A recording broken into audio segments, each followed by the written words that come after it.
On l'a appris lundi soir dans les dernières heures du mercato. Son arrivée au club, pour être honnête, est-ce que quelqu'un autour du plateau le connaissait? Honnêtement, non, pas vraiment.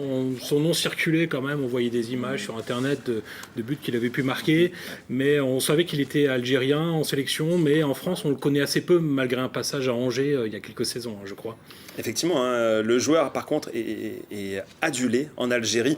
L'annonce de son arrivée sur les réseaux sociaux a provoqué un véritable déferlement.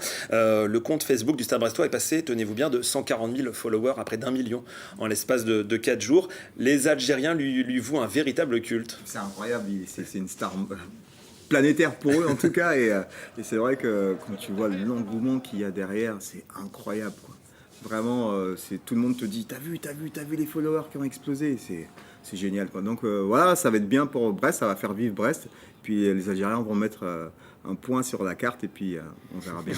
Alors il a effectué l'essentiel de sa carrière en Algérie, en Tunisie, en Arabie Saoudite et au Qatar, d'où il arrive libre d'ailleurs, c'est un beau coup aussi à réaliser.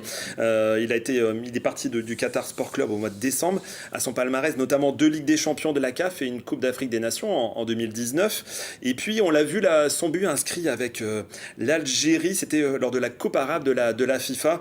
D'après ce qu'on peut lire et entendre depuis quelques jours, c'est un joueur capable de coups d'éclat.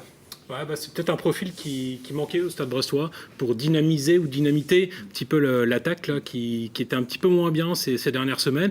Voilà, on sent que c'est un garçon qui a du tempérament, qui a du talent aussi, probablement. On va le découvrir en Ligue 1.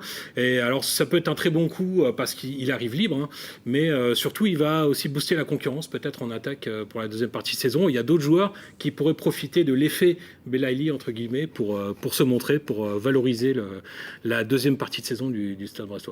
Première conférence de presse de l'Algérien, c'était ce mercredi, on l'écoute. Quand j'étais à Angers, on n'a pas donné la chance pour jouer. C'est pour ça que j'ai rentré l'Espérance de Tunis. J'ai gagné 2 Champions League, Super Coupe. J'ai gagné la CAN avec l'équipe nationale. J'ai gagné Coupe d'Arabe aussi. C'est pour ça, après, j'ai décidé de revenir en Europe pour progresser et pour donner tout pour le club. Je vais jouer, Inch'Allah, pour marquer des buts et passer et donner tout pour le groupe, pour les supporters. Merci Youssef pour la petite dédicace. On ne l'a pas encore dit, mais le joueur s'est engagé pour 6 mois, plus si affinité. Se pose maintenant la question de son adaptation à la Ligue 1. On l'a entendu, son premier passage en France, c'était avec Angers en 2017. Ça n'a pas été une réussite, écarté par l'entraîneur de l'époque, Stéphane Moulin. Question de son adaptation en Ligue 1. A priori, il est plus mature aujourd'hui. Il a vécu d'autres choses, notamment avec la sélection algérienne ces dernières années. Il arrive, il a 29 ans, hein, donc il a aussi du vécu.